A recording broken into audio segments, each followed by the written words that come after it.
बंगाल में कृतकी व्यवसाय। बंगाल के समुद्र तट पर जलदस्यु का काम पोर्तुगीज लोग किया करते थे।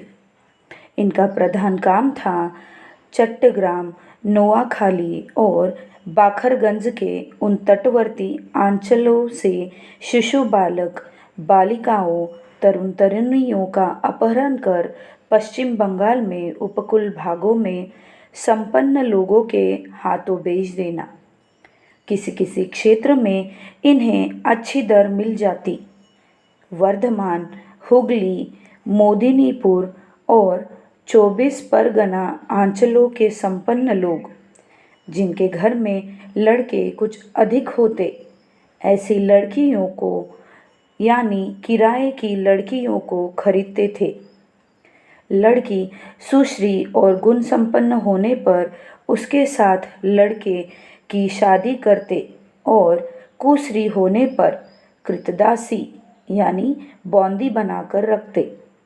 जाति गोत्र की जानकारी होने पर कुलीन जाति या ऊंची जाति के लिए विपत्ति न आ जाए या अछूत होने की संभावना हो, इसलिए कहा जाता, किराए की लड़की की जाति नहीं पूछी जाती। यह वैसा ही है जैसे अछूत जाति की छुई लड़की छूने पर स्नान करना पड़ता है जरूर, लेकिन यदि एक नाव पर छूत अछूत दोनों जातियों के लोग बैठे और वहाँ लाचार होकर यदि भात खाना पड़े तो जाति नहीं बिगड़ती। इसीलिए जाति बचाने के लिए कहना चाहिए, बृहत् काष्ठे दोषाः नास्ति, अर्थात लड़की यदि बहुत बड़ी हो, उसे स्पर्श करते हुए भात खाने पर जाति नहीं बिगड़ती। बहुत दिन पहले हमारे वर्धमान में एक घटना घटी थी। एक भट्टाचार्य ब्राह्मण थे, बहुत बड़े कुलीन। छोटी जाति की बात तो छोड़ ही दे, यहाँ तक कि वैद्य का दिया भात भी वे नहीं खाते थे। उन्होंने चन्नगार बीबी राहट से एक भाड़े की लड़की खरीदी। चन्नगार बीबी राहट में उन दिनों भाड़े की लड़कियों की बिक्री होती थी। किराए की लड़की की भी बिक्री होती थी। बीबी बहुत सुश्री, सभ्य, भव्य थी। उन्होंने ठाट बाट के साथ बड़े लड़के की शादी उसके साथ की। कुछ दिन अच्छे ही बीते। मोहल्ले के लोग आकर बहू का मुखड़ा देखकर विभिन्न प्रकार के उपहार देने लगे। बहू बातें कुछ कम ही करती थी, बोलती भी तो माप तोल कर। कहीं पूर्व बंगीय उच्चारण मुंह से निकल न जाए, लेकिन विधना शायद अलक्ष्य में बैठकर हंस रहे थे। एक दिन बहू ने लौकी काटने के समय सास से पूछा, हाँ माँ, कद्दू को क्या आज ही काटूं? तब सास गाल में हाथ देकर बैठ गई, आंखें कपाल पर चढ़ाकर बिल्कुल शिव नेत्र हो गई। उन्होंने कहा, वह क्या कहती है? बहू लौकी को कद्दू कहती है गो। यह तो सर्वनाशी मामला है गो। मुझे बहुत ही अपशकुन का अनुमान हो रहा है गो। परिवार के मालिक ने तब आकर कहा, और क्या करना है श्रीमती जी, चुपचाप सहती जाओ। ये बातें तीसरे कान में मत जाने देना। तुम जान गई और मैं जान गया। इस भूभारत में यह बात और कोई न जान पाए। पता चल जाने पर हमारी जाति पाति गोत्र कुछ बचा नहीं रहेगा। बसीरा हाट के बैनर्जी परिवार में ऐसा ही हुआ था। इनकी मंझली बहू भाड़े की लड़की थी। बहू असामान्य सुंदरी थी, बहुत ही रूपवती थी। एक दिन अचानक भरी दोपहरी में देखा गया कि उसकी सास बीच आंगन में टांग पसार कर बैठी हुई चिल्लाकर डबडबाई आंखों से रो रही थी और कह रही थी, ओलो मेरा यह क्या हुआ गो। मेरा सोने का कपाल दिन दोपहर को जलकर राख हो गया गो। गांव के लोग दौड़े आए, सास को घेर कर पूछने लगे, हाँ गो, रोते क्यों है गो?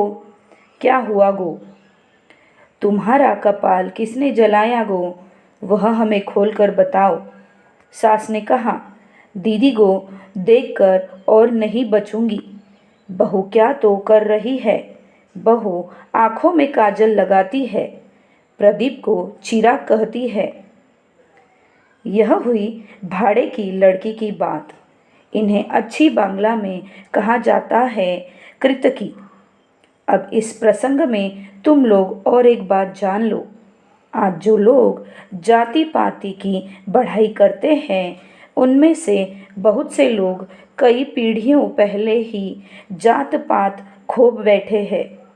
यदि उनके घर अतीत में कोई भाड़े की लड़की आकर रही हो, भाड़े के लड़कों के मामले में यदि देखा जाए कि लड़का थोड़ा बुद्धिमान शिक्षित है, तो लोग उसे दामाद बना लेते, घर जवाई बनाते, अन्यथा उसे गृहभृत्य के काम में लगा देते। वह हो जाता कृतदास, गुलाम। मेरे परिचित एक चटर्जी परिवार में ऐसी ही बात अतीत काल में हुई थी। उन्होंने तमालुक के कोलोमाल के बाजार से एक भाड़े का लड़का खरीदा था। उन दिनों तमालुक में भी उस प्रकार के भाड़े के लड़के लड़कियों का सफल व्यवसाय चलता था। लड़कों की बिक्री की हाट थी। कोलोमाल और भाड़े की लड़कियां मिलती थी राधामणि के बाजार में। तभी से राधामणि का बाजार सुस्वादु संदेश के लिए प्रसिद्ध था। वे कोलोमाल के बाजार से जिस 14-15 वर्ष के लड़के को खरीद कर लाए थे, उसे चरवाहे के रूप में काम में लगा दिया। वह बैल चराता था, गायों की देखभाल करता था, घर द्वार साफ सुथरा करता और पास की एक चतुष्पाठी में पढ़ने के लिए भी जाता था। लड़के से पूछने पर वह पूर्वी बंगाल के तरीके से बोलता था, मैं कैवर्त हूँ, कई साल बीते। लड़का संस्कृत में आद्य मध्य पास करके निकला। चटर्जी महाशय ने अन्य कोई पात्र न मिलने के कारण उसके साथ अपनी लड़की की शादी कर दी। शादी के बाद उससे मोहल्ले के लोगों ने पूछा, हाँ रे, तुम तो कहा करते थे कि तुम कैवर्त हो, तो तुमने ब्राह्मण की बेटी से शादी कैसे की? तब उसने वर्धमानी बांग्ला भाषा में कहा, मैं तो राढ़ी श्रेणी का ब्राह्मण हूँ, लेकिन चरवाहे का काम करता था। इसीलिए मालिक ने कहा था, तुम तो पढ़े लिखे नहीं हो, इसलिए कोई तुमसे जाति पूछे तो कैवर्त कहना, नहीं तो निंदा होगी। अब मैंने पढ़ना लिखना सीखा है, इसलिए अपने को ब्राह्मण कहने में कोई बाधा नहीं है। हाँ, और एक बात है, उन दिनों कई बार रूप गुण संपन्ना लड़की या लड़के को वजन के हिसाब से खरीदा जाता था। साधारणतः रजत वित्त के बदले सुनते हैं। कोई कोई राजे रजवाड़े सोने के वजन पर भी भाड़े की लड़की खरीदते थे।